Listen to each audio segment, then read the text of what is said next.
Bueno, esperen que me corro para el costado, ¿cómo andan tanto tiempo?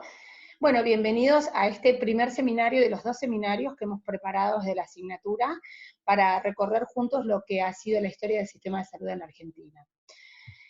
Cuestión que consideramos fundamental, consideramos fundamental el conocimiento de la historia de nuestro sistema de salud, básicamente para saber cómo llegamos hasta acá, ¿no? O sea, nos la pasamos repitiendo que nuestro sistema de salud es un sistema heterogéneo, fragmentado, inequitativo, ineficiente, pero este sistema de salud es, entre otras cosas, producto de un devenir histórico, producto de determinados actores sociales que se fueron conformando acorde a los distintos contextos históricos e interactuando entre sí. Entonces creemos que el conocimiento de esta historia es una de las claves para poder pensar en un sistema de salud superador y que nos permita diseñar y planificar una manera de gestionar la salud diferente. ¿Cuál es la propuesta para estos que van a ser 2 seminarios? Realizar un recorrido histórico que nos permita rescatar los antecedentes fundamentales, los antecedentes europeos que van a incidir en la conformación de nuestro sistema de salud. Vamos a viajar desde el higienismo del capitalismo industrial al estado de compromiso, vamos a movernos desde el higienismo del capitalismo industrial al estado de compromiso. Vamos a identificar la conformación, crecimiento y el mapeo posterior de los actores sociales en la conformación de nuestro sistema de salud. Vamos a evaluar el rol de la seguridad social, el pacto corporativo con los prestadores, identificar las principales fuentes de financiamiento, vamos a evaluar qué fue la reforma de salud y la constitución de las nuevas reglas de juego, y vamos a reflexionar acerca de los avances y retrocesos en la conformación de nuestro sistema de salud. Una aclaración que me parece pertinente hacer antes de comenzar es que esta de ninguna manera intenta hacer la historia. Difícilmente se puede hablar de la historia. Cuando historizamos procesos, lo que hacemos es un recorte parcial, intencionado, ideológico, desde un posicionamiento ideológico, desde el que hace el recorte, y esto es lo que hemos hecho desde la asignatura. Hemos elegido aquellos hechos que consideramos que son fundantes y que nos van a permitir entender qué pasó con nuestro sistema de salud. Muy bien, vamos a pensar en nuestro mojón de largada. ¿Dónde vamos a empezar nuestro relato? Muy bien, vamos a situarnos en la segunda mitad del siglo XIX, en Europa, 1850, 1848 aproximadamente. ¿Qué sucede en Europa en este momento? Varias cosas. Europa es atravesada en parte por las consecuencias dramáticas que empiezan a desprenderse de la revolución industrial. Este proceso, que inicialmente había sido valorado y validado únicamente como un proceso evolutivo para la especie humana, empieza a mostrar su cara más dramática, su costado más oscuro, que por supuesto es el impacto en las condiciones de vida de la clase trabajadora. Bien, simultáneamente Marx y Engels en 1848 están terminando de escribir el manifiesto del Partido Comunista. En una de sus primeras páginas se encuentra una frase profética que dice: un fantasma recorre Europa. Las élites dominantes escuchan esta frase y entienden que es necesario diseñar una estrategia que les permita, por un lado, mantener el statu quo, mantener las condiciones de producción, pero van a tener que aflojar la soga con la clase trabajadora, porque entienden que ese descontento de la clase trabajadora empieza a poner en riesgo, ¿sí?, su rol dominante. Vamos a mirar particularmente qué sucede en Alemania. En Alemania, digamos, si bien es uno de los países que se considera, digamos, más industrializados en la época, a diferencia de los países que vienen haciendo punta en la región en ese momento, que son Inglaterra y Francia, en Alemania el proceso de industrialización es un poco más rezagado, se vive, digamos, de manera más retrasada, pero con un gran descontento social. Pensemos en la revolución del 80, la generación del 80, donde estaba ni más ni menos que nuestro amigo Rudolf Virchow, al cual mencionamos en el primer cuatrimestre, que decía cosas como que la medicina es una ciencia social o que la política no es más que medicina a gran escala.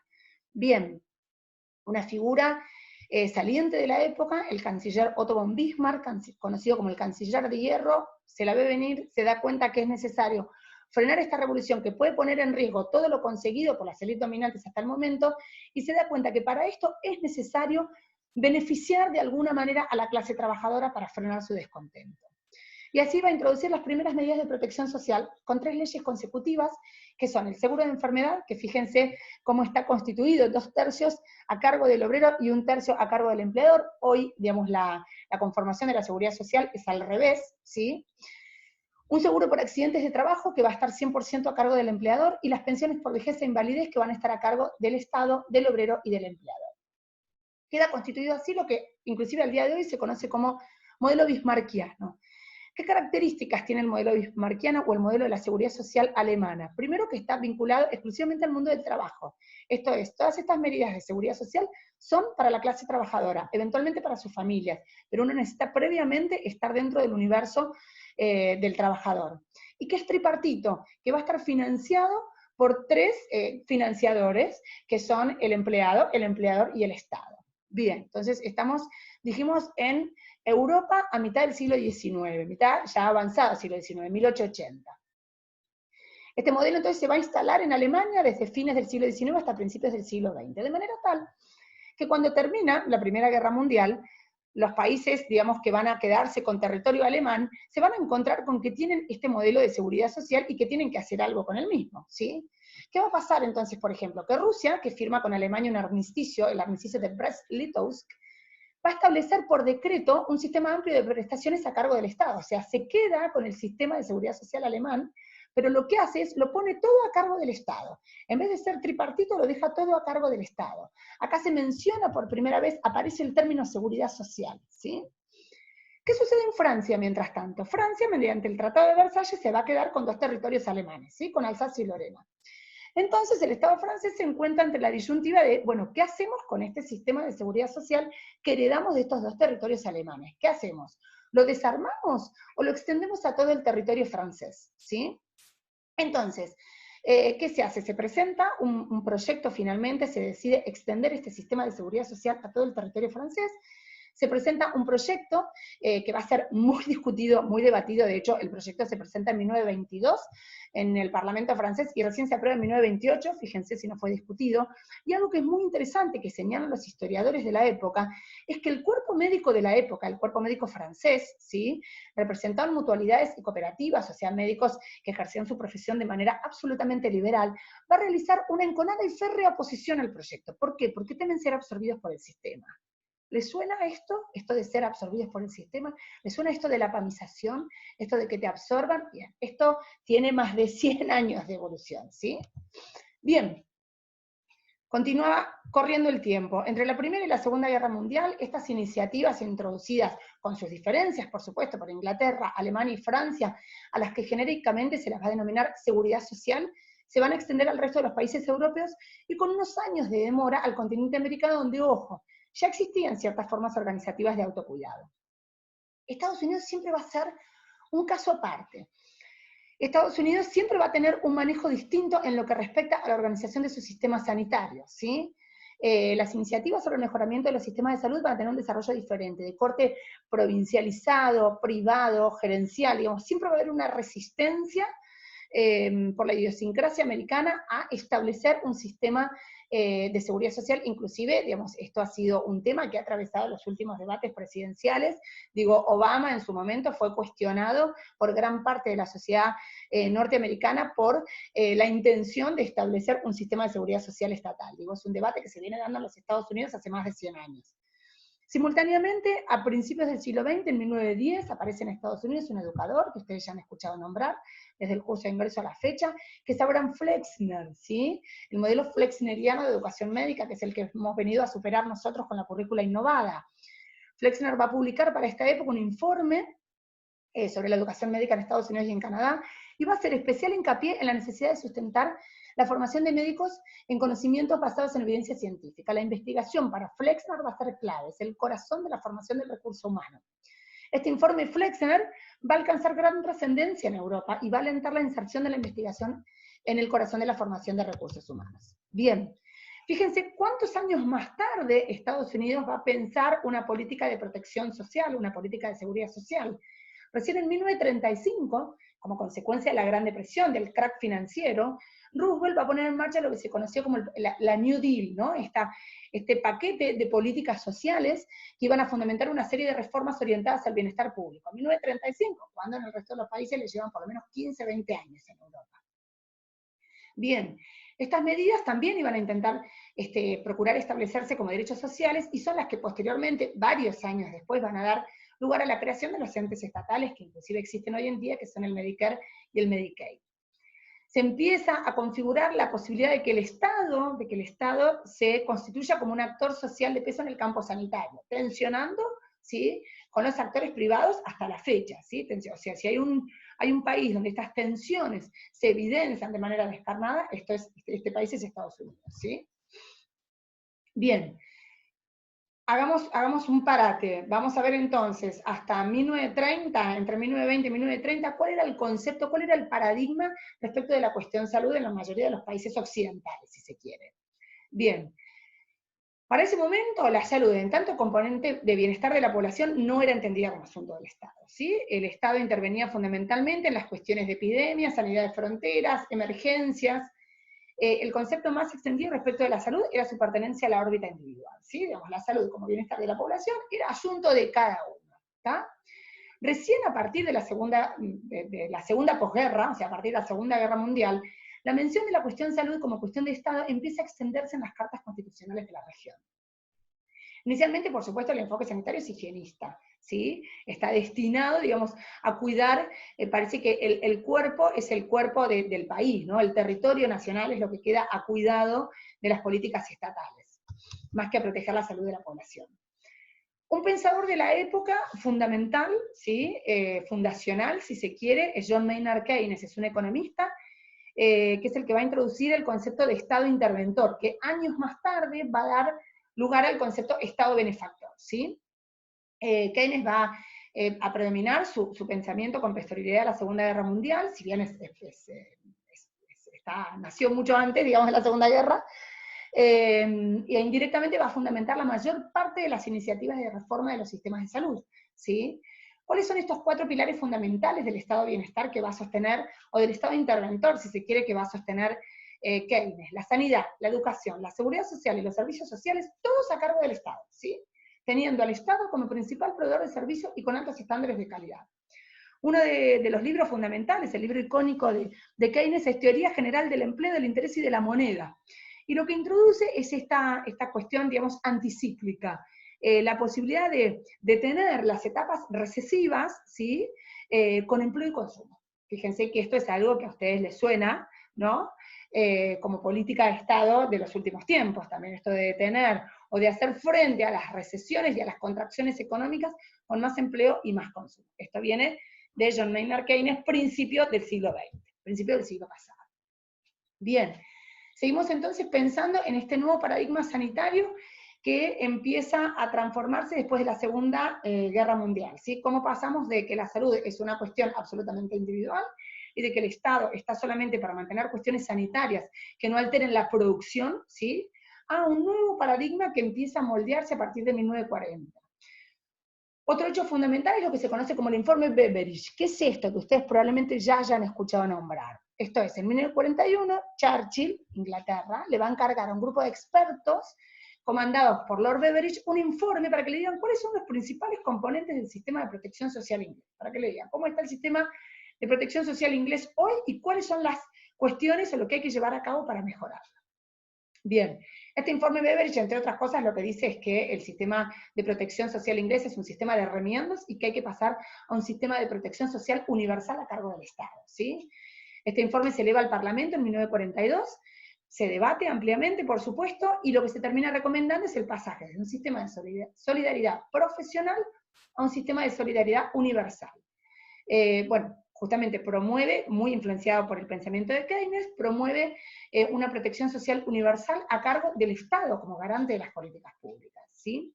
Esta es la visión que años más tarde va a permitir que en Inglaterra se cree el National Health Service, el Sistema Nacional de Salud inglés, uno de los sistemas hasta la fecha hoy más icónicos y más estudiados en la maestría y en los posgrados de salud pública. Un sistema que tiene la característica de estar articulado en niveles, un primer nivel de atención, ¿sí? A cargo del General Practitioner, de los médicos generalistas, un sistema de tipo capitado, estos médicos del primer nivel de atención tienen a su cargo una cápita de población, una cantidad de población fija, ¿sí? Y un segundo nivel de atención, que es el nivel de atención de especialistas o de intervenciones quirúrgicas, etc. Muy similar al sistema de PAN, ¿sí? Entonces, de esta manera, a mitad del siglo pasado, Gran Bretaña, un país capitalista, industrializado y monárquico, creaba ni más ni menos que un sistema de salud socializado, de alcance universal, financiado exclusivamente por rentas generales y con beneficios igualitarios para todos los habitantes. ¿Qué tal? Esto Este sistema de salud, muchos lo nombran como una de las joyas de la corona británica, ¿no? Digamos, es algo que es defendido por los ingleses como algo propio de su idiosincrasia. De hecho, algunos historiadores sostienen que uno de los puntos que dio inicio al declive político de la Dama de Hierro, de Margaret Thatcher, férrea, neoliberal y destructora de casi todos los beneficios obtenidos por los ingleses, fue cuando ella se quiere meter con el National Health Service. Ahí muchos sostienen que comienza el ocaso de la Dama de Hierro, ¿sí? Entonces, esto estaba sucediendo en Inglaterra, ¿no? Que hasta el momento viene siendo este país que viene marcando el parámetro de la seguridad social en Europa inicialmente y posteriormente en América.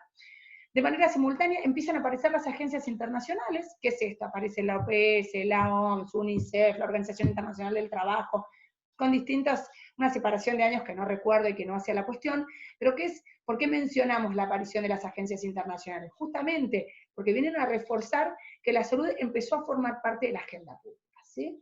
Esto que hasta hace 20, 30 años atrás se consideraba que era de órbita exclusivamente privada, ahora es de órbita pública. Son los estados los que tienen que garantizar estándares y parámetros mínimos de acceso a la salud de su población, ¿sí?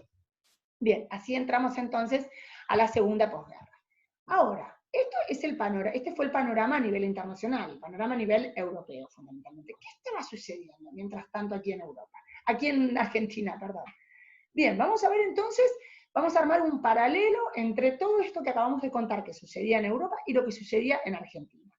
Vamos a utilizar la taxonomía, digamos, la clasificación de un autor que es Hugo Santiago Arce, que es un historiador de la salud, que está dentro de la bibliografía complementaria, que lo que hace es clasifica la evolución de los sistemas de salud según el tiempo, según la fecha, ¿no? Entonces él dice que hasta 1945 nuestro modelo de salud, nuestro sistema era un modelo pluralista no regulado. Ahora vamos a ver por qué. Que de 1945 a 1955 asistimos o tenemos un modelo de planificación estatal centralizada. Esto creo que no requiere mucha explicación. De 1955 a 1990 vamos a tener un modelo pluralista de regulación descentralizada, ya veremos por qué, y a partir de 1990 un modelo pluralista de competencia regular. Muy bien. Vamos entonces a ver, ya vimos qué sucedía con la organización sanitaria en Europa a fines del siglo XIX, vamos a ver qué sucedía con la organización sanitaria en la Argentina a fines del siglo XIX y principios del siglo XX.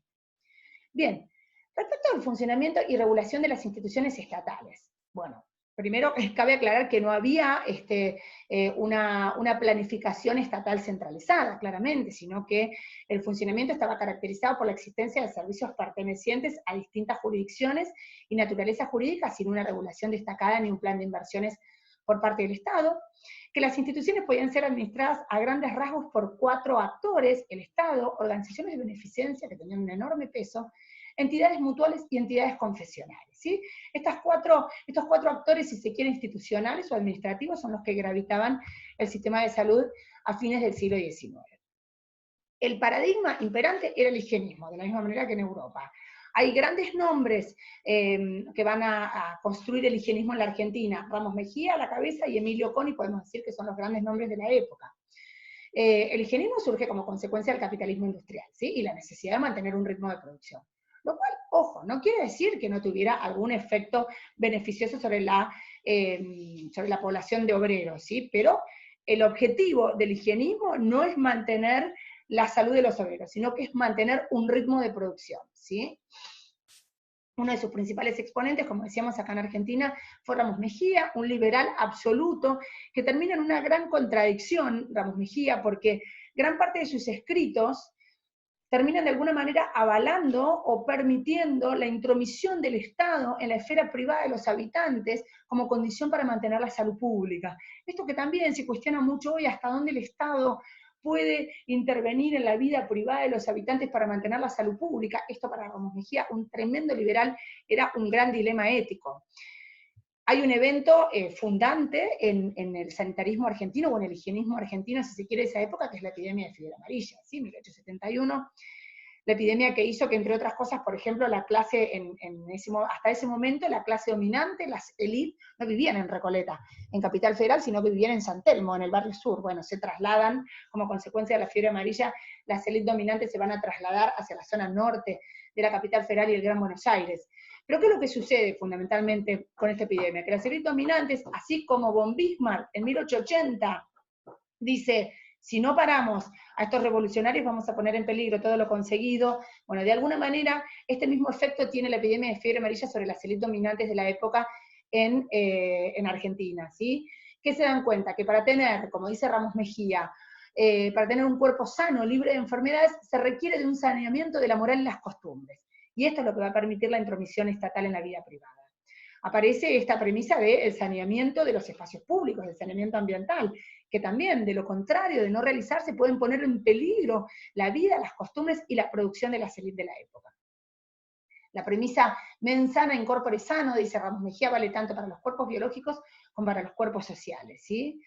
Él sostiene algo así como que una sociedad desprovista de hábitos higiénicos que solo se pueden adquirir mediante procesos pedagógicos, o sea, hay que enseñarle a la sociedad a ser limpita, ¿sí?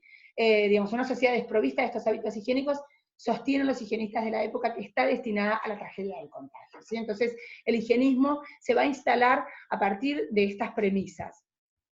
Otro de los higienistas destacados de la época, que algunos autores sostienen que por su manera de planificar podría ser llamado también un salubrista de la época, es Emilio Coni. Discípulo de Rawson, bueno, fue un hombre muy destacado respecto de la organización sanitaria. Por supuesto, su pensamiento, influenciado por el pensamiento europeo, como el de todos los higienistas de la época, va a crear la asistencia pública, dependiente de la Municipalidad de Buenos Aires, ¿sí? La Dirección de Asistencia Pública, que posteriormente se va a replicar en las ciudades más importantes del país. ¿Y qué le va a pasar a Coni? Que va a entrar en tensión, ¿sí?, con otra de las entidades claves de la época, que eran las demás de beneficencia, ¿no? Coni va a mostrar esta tensión que existe, esta tensión soterrada que existe en esa época entre el funcionario público y las entidades filantrópicas, ¿sí? Ambos manejando presupuestos muy importantes y ambos tomando decisiones muy importantes. Fíjense cómo las decisiones de política sanitaria, ¿sí?, están en manos de entidades tan dispares, ¿sí?, como las damas de beneficencia y entidades estatales. Esta dicotomía se mantuvo durante mucho tiempo, fueron cambiando los actores sociales, pero esta dicotomía se sostiene. Bien, ¿cuáles son las principales instituciones de la época? Como decíamos, las estatales, donde están las dos más importantes son el Departamento Nacional de Higiene, que es lo que muchos años más tarde, después de sufrir varias transformaciones, va a dar lugar al Ministerio de Salud, y la Comisión Asesora de Asilos y Hospitales Regionales. Y las damas de beneficencia, como les decía, que si bien hoy puede sonar gracioso, y suena por supuesto más a personajes de la ópera Eva con Nacha Guevara, ¿no es cierto? No sé si alguno la vio, si no lo vio, véanlo, es genial. Pero las damas de beneficencia, lo cierto es que se ocupaban ni más ni menos que de la administración de los hospitales públicos, así que manejaban un presupuesto gigantesco. Estaban nucleadas en una federación que tenía presencia en todas las principales ciudades del país y tenían muchísimo poder, por una cuestión de capital social, de pertenencia a las familias patricias más influyentes de la Argentina, pero además por el gran presupuesto que manejaban, ¿sí? Como decíamos, esta duplicidad entre funcionarios y entidades filantrópicas, se imaginan que no estaba exenta de tensiones. Bien. Y mientras tanto, junto con esto, junto con, digamos, estas instituciones, si se quiere, estatales o paraestatales, estaban empezando a aparecer las primeras mutuales en nuestro país, a fines de los 80, con la generación del 80. A ver, ¿por qué con la generación del 80? ¿Por qué situamos a la generación del 80 como el momento político que va a dar el puntapié, ¿no?, a la organización de las primeras mutuales en nuestro país? ¿Por qué? Porque la generación del 80 sostiene como modelo económico un modelo agroexportador, ¿sí? Este modelo agroexportador necesita en un territorio gigante como la Argentina estimular, entre otras cosas, políticas migratorias, ¿sí? Entonces, la generación del 80 es de alguna manera la que genera las grandes oleadas migratorias de fines del siglo XIX y principios del siglo XX.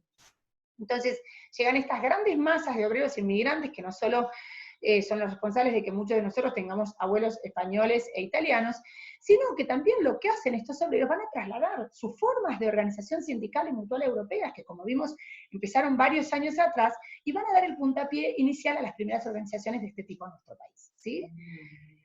Estas primeras, las organizaciones que tuvieron más desarrollo en nuestro país, las organizaciones sindicales que tuvieron más desarrollo, fueron las de corte, en términos ideológicos, las de corte anarquista y socialista, ¿sí? Las comunistas en realidad son recién después de 1917, y por motivos varios no van a tener el mismo desarrollo que tuvieron en nuestro país las organizaciones sindicales socialistas y anarquistas, ¿sí? ¿Cómo se agrupaban estas primeras mutuales? ¿Cómo se organizaban? Se agrupaban por nacionalidad, ¿sí? Se agrupaban por ideología, como les decía, las organizaciones mutuales anarquistas o socialistas, se agrupaban por religión y posteriormente por rama de producción. Posteriormente, y a medida que vaya transcurriendo el tiempo, cada vez va a ganar más peso la agrupación por rama de producción y va a empezar a perder peso la agrupación por nacionalidad, por ideología o por religión. Entonces, fíjense que estamos a fines del siglo XIX, ¿sí? 1880, 1900, y ya tenemos un mutualismo heterogéneo, fragmentado y paraestatal, ¿sí? Estamos a varios años antes de que aparezca Ramón Carrillo, estamos a varios años antes del primer peronismo, y ya tenemos un mutualismo heterogéneo, fragmentado y paraestatal, ¿no? Esto que hablamos hoy de nuestro sistema heterogéneo, fragmentado, bien, esto tiene más de 150 años ya, ¿sí? Bien, las primeras mutuales, fíjense lo antiguas que son las primeras mutuales. La más antigua de todas es la Sociedad Francesa de Socorros Mutuos, 1854. Otra de las mutuales icónicas es la de San Crispín, la del Calzado. Unión de Benevolencia, que es súper conocida, en Buenos Aires todavía hay clubes y mutuales y demás. El Hogar Obrero, que fue otra muy icónica porque después desarrolló créditos, círculos de vivienda, y finalmente se fundió cuando puso plata para armar el shopping del Abasto, ¿sí? Fíjense que, por ejemplo, para 1875 ya había 1875, ya había 75 organizaciones mutuales, y para 1927, o sea, 50 años más tarde, había 1.151 organizaciones mutuales. Estas están sentando las bases de dos grandes actores de nuestro sistema de salud, o dos grandes subsistemas de nuestro sistema de salud. Están sentando las bases para las obras sociales y para las entidades de medicina privada, ¿sí? Bien. La actividad principal de las organizaciones mutuales en ese momento era la financiación de servicios sociales y en particular la asistencia médica, ¿sí? O sea, había toda una asistencia a la familia del trabajador, pensiones por viudez, discapacidad, invalidez y seguros de enfermedad, fundamentalmente, ¿sí?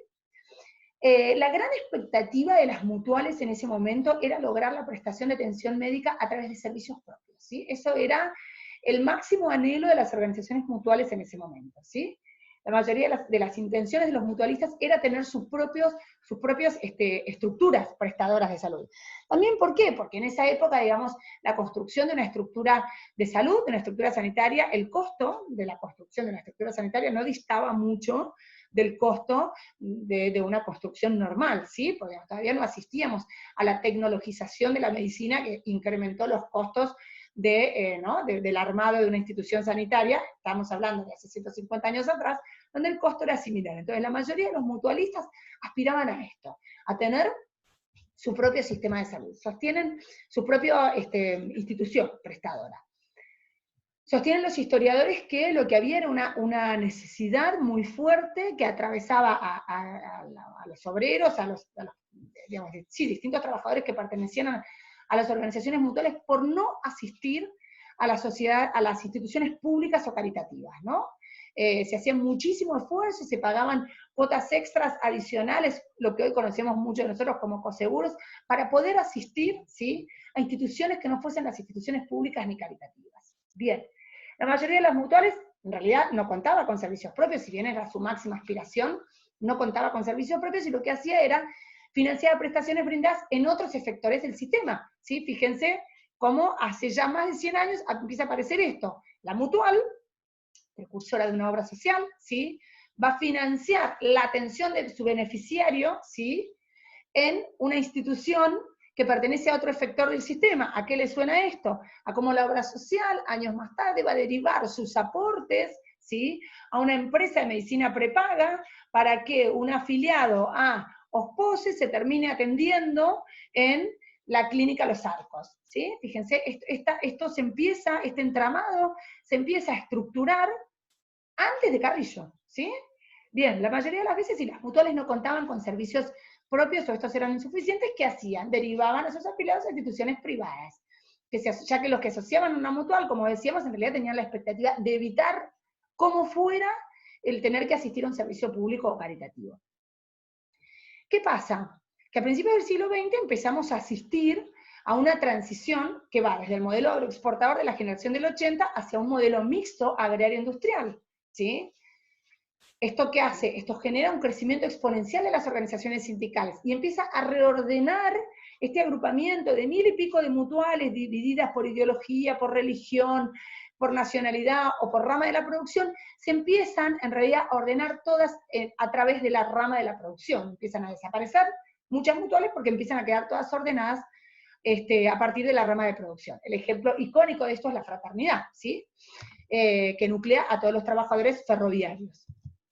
Bien, así llegamos entonces finalmente a 1945. Ya llegamos entonces con un sistema fragmentado, paraestatal, heterogéneo, con un sistema donde el dinero, digamos, la financiación, va de un obrero que la deposita en su mutual la deposita en una institución privada para que su obrero pueda atenderse en una institución privada. Digamos, ya es un sistema complejo en términos de financiamiento y ya es un sistema complejo en términos de prestadores y actores, ¿sí? Así llegamos a 1940. Bien, ¿qué va a suceder?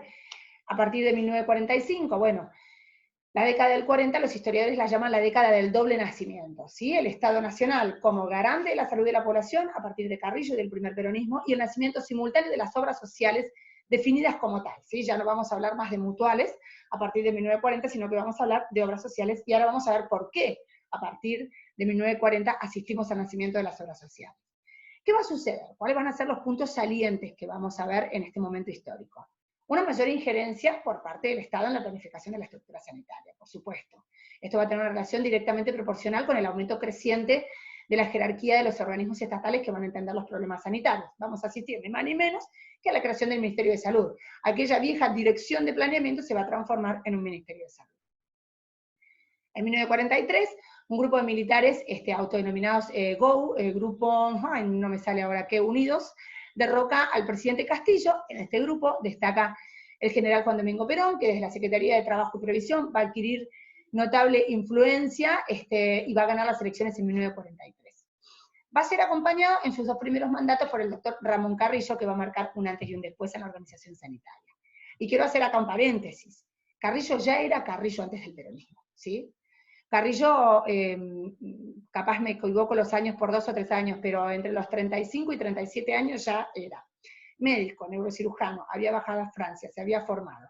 Era el director del Servicio de Neurocirugía del Hospital Militar Central. Había ganado la titularidad de la Cátedra de Neurocirugía de la Universidad de Buenos Aires. Digo, Carrillo ya era un superhombre antes del peronismo. De hecho, algunos historiadores se preguntan si el peronismo hubiese sido el peronismo tal cual lo conocemos sin Carrillo. Me parece que Carrillo hizo suya aquella máxima de Virchow, ¿no? De que la política no es más que medicina a gran escala. Carrillo no solo era un hombre de acción, porque muchas veces Carrillo ha trascendido como aquel que duplicó la capacidad de camas hospitalarias, ¿no? Es como el gran constructor de hospitales, por supuesto que sí.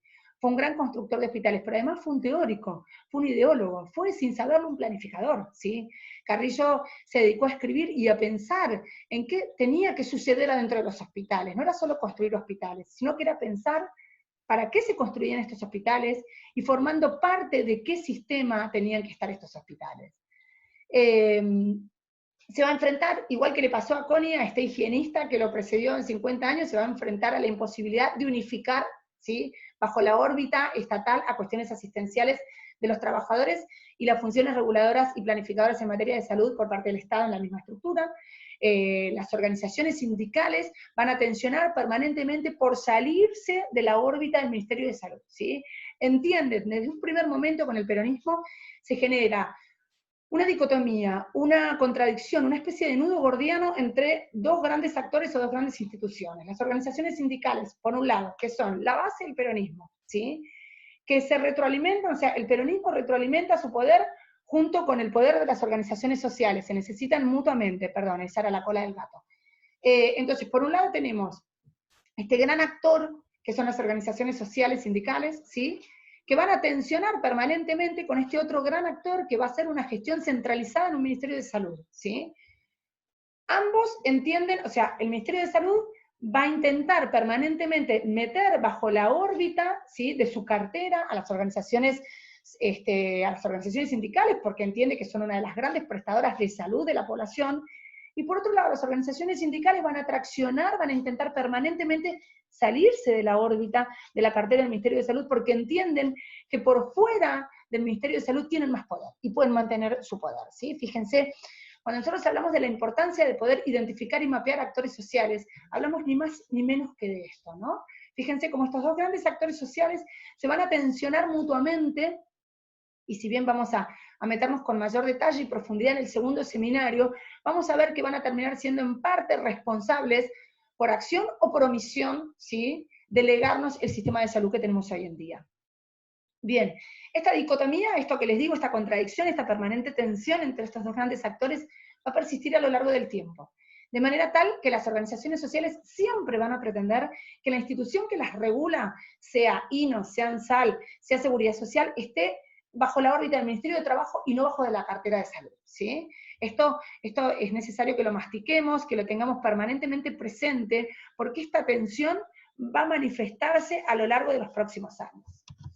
Bien, Carrillo es mucho más que planificador sanitario, esto que acabamos de decir, es el ideólogo y sostén fundamental del movimiento peronista, ¿sí? Tal como lo sostiene Virchow en la Revolución del 80 en Alemania, esto de que la medicina es una ciencia social y la política no es más que medicina a gran escala, ¿no? Uno de los objetivos fundamentales de Carrillo es incorporar el derecho a la salud como un bien social tutelado por el Estado. Durante el primer peronismo vamos a asistir a la reforma del 49, donde Carrillo lo que va a hacer es promover la salud como un derecho y como un deber, como un derecho y como un deber, en función de esta doble interpretación que fundamentaba la necesidad de ejercer el poder de policía sanitaria. Fíjense, ¿no?, que nos parecía que nombrar a Carrillo, nombrar a la policía sanitaria no era compatible. Bueno, sí, ¿sí? Cuando Carrillo instala esta idea de que la salud no es solo un derecho, sino que también es un deber, si es un deber tiene que ser cumplida. Y si tiene que ser cumplida, este cumplimiento tiene que ser monitoreado por alguien. ¿Por quién? Por el Estado, ¿sí? Carrillo sostiene, entre otras cosas, que no basta con la proclamación abstracta de los derechos de libertad, con la proclamación abstracta de los derechos de libertad e igualdad, sino que es necesario darle a los seres humanos las condiciones adecuadas para ejercer estos derechos. Bien, junto con el primer peronismo con Carrillo y el primer peronismo va a cobrar preponderancia en la organización de la prestación sanitaria una institución que es el hospital, ¿sí? El hospital, digamos, ya existía lo que se conocían como hospitales de primera generación, previo al carrillismo, ¿no? Estos hospitales pabellonados, donde cada uno de estos pabellones mantenía cierta autonomía, cuya función principal era la de aislar a los enfermos, más que la de recuperar la salud. Con Carrillo en realidad asistimos al crecimiento exponencial de los hospitales de segunda generación, fundamentalmente, ¿sí? Además, en ese momento se introduce el hormigón armado como innovación tecnológica, lo que a su vez permite un desarrollo arquitectónico de los hospitales muy particulares. Algunos autores también nombran a esta época como la época de la medicalización del hospital. ¿Esto qué quiere decir? Quiere decir que se funcionaliza y protocolariza todas las actividades que se van a desarrollar adentro del hospital, ¿sí? Esto va a conllevar a una estricta disciplina funcional y la reglamentación de todas las actividades. Esta lógica también se va a extender al diseño arquitectónico. Ya no solo hay que hacer hospitales lindos, rodeados de un gran jardín, sino que hay que hacer hospitales funcionales respecto de lo que va a suceder adentro del hospital. Carrillo, bueno, ustedes saben que escribió Teoría del Hospital, es uno de sus libros más icónicos o más relevantes. Para él el tema del hospital era un tema central, el hospital era un actor, era una pieza fundamental en el desarrollo y en la obtención de un adecuado nivel de salud. Yo les señalo esto que aparece acá porque la verdad que me encantó.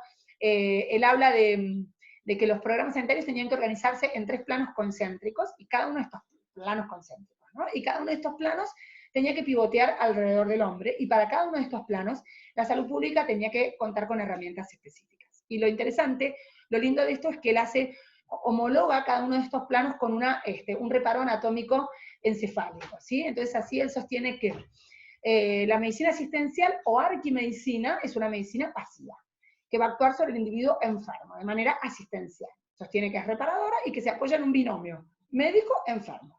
En el siguiente plano está la medicina sanitaria o paleomedicina, que es una medicina defensiva, que ya va a actuar sobre el ambiente biofísico, saneamiento ambiental, vacunación. Y se va a apoyar en un trinomio, enfermo, médico, Estado, ya aparece el Estado. Y un tercer plano concéntrico, al que él denomina la medicina social o neomedicina, que es una medicina activa, preventiva, que va a actuar sobre los determinantes sociales. O sea, Carrillo ya habla de determinantes sociales antes de que todos hablemos de determinantes sociales. Esta medicina social o neomedicina se va a apoyar en un tetranomio, ¿sí? Enfermo, médico, Estado, comunidad. Digo, a ver, podríamos citar 1000 cosas de Carrillo.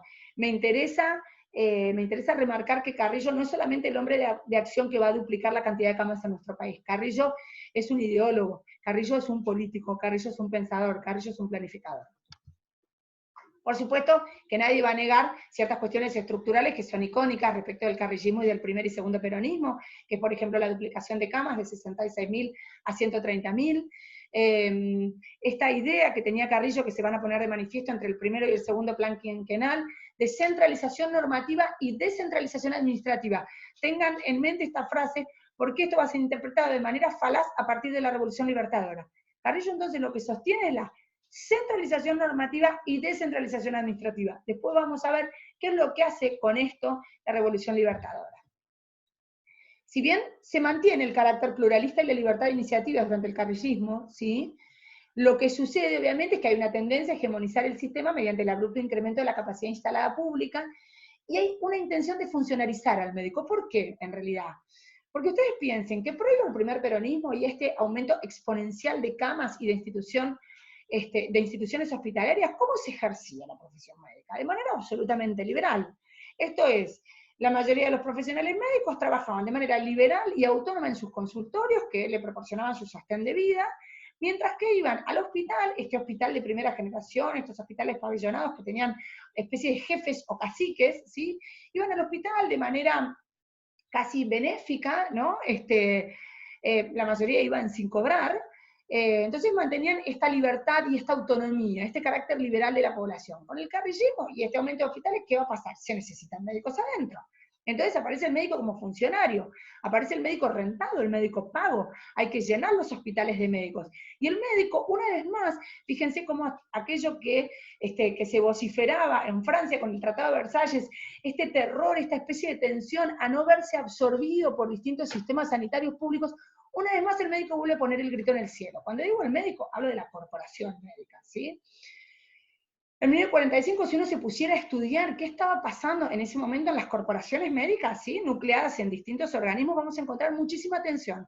Entre aquellos médicos que sí, que quieren formar parte, quieren funcionarizarse, si se quiere, que no tienen problema en ser médicos asalariados, se les paga un sueldo, asisten a un hospital, cumplen una determinada función, y aquellos que se resisten a esto, que ven en esto el peligro a ser absorbidos, a ser nuevamente, ¿no? Este término que hoy se menciona tanto, que hoy se lo llama famisados, ¿no? Hoy se utiliza esto que antes se llamaba funcionarizarse, ahora parece que es famizarse, ¿no? Esto de que tener que trabajar para el Estado, tener que trabajar para instituciones públicas. Bueno, me interesa de nuevo remarcar esto, que esto es una discusión que nos viene precediendo hace un montón de años. Lo que es interesante, el desafío sería ver en qué momento podemos superar esta discusión con algún concepto novedoso. Bien, esto que les digo acá, la expectativa de remodelar el sistema de atención médica en base a médicos funcionarios provoca fuertes debates, crisis internas sucesivas en las organizaciones representativas del cuerpo médico. Bueno, esto lo mencionamos ya, los hospitales de Carrillo, ¿sí? Son los hospitales de segunda generación, que a diferencia de los de primera, su función ya no era solo aislar, sino que es brindar atención médica compleja dentro de un espectro de recursos diagnósticos y terapéuticos que se va complejizando, que es cada vez mayor. Ya no es como aquellas mutuales de fines del siglo XIX que aspiraban a construir sus instituciones prestadoras, los costos empiezan a aumentar, ya es cada vez más dispar la construcción entre una institución no sanitaria y una sanitaria. Bueno, esto que dijimos que de la función pasiva de los hospitales de primera, ahora vamos a la función de los hospitales de segunda generación con un enfoque activo, ¿sí? Los hospitales pabellonados empiezan a centralizarse, ¿sí? Ya no es más un pabellón con su cacique, sino que hay una organización hospitalaria, una organización médica central que va a nuclear a los distintos pabellones. Esto por supuesto que trae muchísimas tensiones y muchísimos conflictos. Fíjense cómo, de nuevo, ¿no? El cuerpo médico, la corporación médica está tan atravesada por esta cuestión, esta dificultad para incorporarse a otras instituciones. Bien, en 1953, nosotros dijimos que la década del 40, 40 y pico era conocida como la del doble nacimiento, ¿no? La del Estado regulador de la salud de la población y la de las obras sociales. Cuando en realidad nosotros podemos decir que todo este entramado complejo, heterogéneo y fragmentado de mutuales y demás se transforma en obras sociales. ¿Cuál es el evento, ¿sí? Que nos permite hablar de la aparición de estas obras sociales con todo su poderío como actor político. Es la sanción de la ley 14.250, que lo que hace es establecer la obligatoriedad del aporte, ¿sí? Ya no es voluntario, ya no es un porcentaje u otro, sino que es un porcentaje definido por ley y obligatorio. La obligatoriedad del aporte del trabajador. Quedan sentadas así las bases de las grandes obras sociales sindicales, ¿sí? Esto a su vez, ¿qué hace? Le genera un ingreso de dinero fijo a las obras sociales que permite un crecimiento exponencial. Si ya hasta el momento, imagínense que si las obras sociales ya hasta ese momento tensionaban, tenían poder de fuego para tensionar de igual a igual en el trinomio Perón, Carrillo, obras sociales, imagínense a partir de la sanción que establece, entre otras cosas, la obligatoriedad del aporte, el enorme poder, como el enorme crecimiento como actor político que toman las obras sociales en el entramado y en el devenir histórico del sistema de salud de nuestro país. Bueno, este incremento en el ingreso va a permitir que las obras sociales destinen un gran porcentaje al desarrollo de infraestructura propia, el mayor porcentaje, por supuesto, que se destina al desarrollo de instituciones sanitarias, pero empieza a diversificarse, ¿sí? También la inversión de las obras sociales ya no es solo para instituciones sanitarias, sino que un porcentaje no despreciable se empieza a invertir en turismo y otras prestaciones sociales. Los marplatenses, digamos, pueden dar fe de esto. Hoy en día, muchos de los mejores hoteles marplatenses pertenecen a obras sociales. Si ustedes han tenido oportunidad de pasear por la costa, por ejemplo, en Las Gaviotas o en una zona de por ahí de la costa, hay cabañas y estructuras hoteleras hermosas de Luz y Fuerza, otro de los gremios más importantes de nuestro país. Bueno, esta diversificación en la inversión de los aportes comienza ya a partir de 1950 aproximadamente. La administración de las obras sociales se va a mantener bajo la órbita del Ministerio de Trabajo. Carrillo, digamos, pierde esta pulseada, no hay manera de incluirlas en la cartera sanitaria.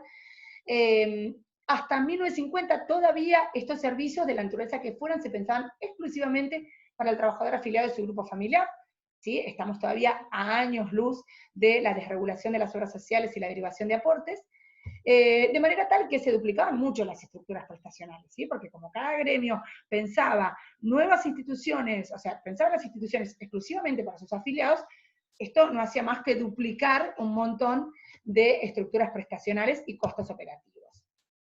Bien, asistimos entonces al fin del segundo gobierno peronista, con la caída del gobierno justicialista en 1955, lo que se llamó revolución, mal llamada Revolución Libertadora. Empezó en realidad un proceso sistemático y sostenido de destrucción, ¿sí? De destrucción de todo aquello conseguido por el Estado, fundamentalmente. En realidad, muchos historiadores sostienen que lo que hay es un proceso sistemático y sostenido de destrucción de toda aquella simbología peronista. Todo aquello que pudiera hacer pensar en el peronismo iba a ser destruido. No importaba si esto era un ministerio de salud o una estatua de Perón, ¿sí? Entonces, este sesgo revanchista que tuvo la Revolución Libertadora, por supuesto que se llevó puesta muchísimas estructuras sanitarias que se podrían haber mantenido, por supuesto, si no estuvieran atravesados justamente por este sesgo de revancha, ¿no es cierto? Como dice Arce, la actitud revanchista predominó sobre todo análisis acerca de la razonabilidad y viabilidad de las instituciones creadas. Nadie pensó en si era razonable o viable que siguieran. Si eran peronistas, se destruían, ¿sí? Se inició un proceso de descentralización estatal. ¿Se acuerdan que Carrillo decía centralización normativa, descentralización administrativa? En realidad, la Revolución Libertadora lo que hace es inicia un proceso de descentralización normativa, ¿sí? Todo aquello que antes se centralizaba en el Estado, que planificaba el Estado y le permitía administrar a las provincias o los municipios, ahora en realidad le dicen a las provincias y a los municipios, planificalo vos, nosotros no planificamos más, ¿sí? Así se transfirieron hospitales nacionales con la resistencia lógica de las jurisdicciones que no podían afrontar estos costos, se transfirieron de hecho de manera compulsiva, así que hubo, imagínense, enormes estructuras hospitalarias que cuando son transferidas a jurisdicciones que no tienen la capacidad de afrontar ese costo, esas estructuras se vinieron abajo, se deterioraron rápidamente de manera realmente vergonzosa. Finalmente Carrillo, este gran hombre que a los 35 años había hecho todo esto, este gran ideólogo del peronismo, se exilió a Belén do Pará. Me imagino que todos habrán visto el documental. Para aquellos que no lo vieron, véanlo. Carrillo terminó ejerciendo abajo de una escalera en un hospital de Belén do Pará, de manera o sea, ad honorem, iba y ejercía su profesión médica ad honorem, se había armado una especie de consultorio chiquitito en el hueco de una escalera, finalmente enferma, cuando ya se está muriendo, su mujer empieza a tratar de comunicarse con un radioaficionado para que sepan en Argentina que Ramón Carrillo se está muriendo.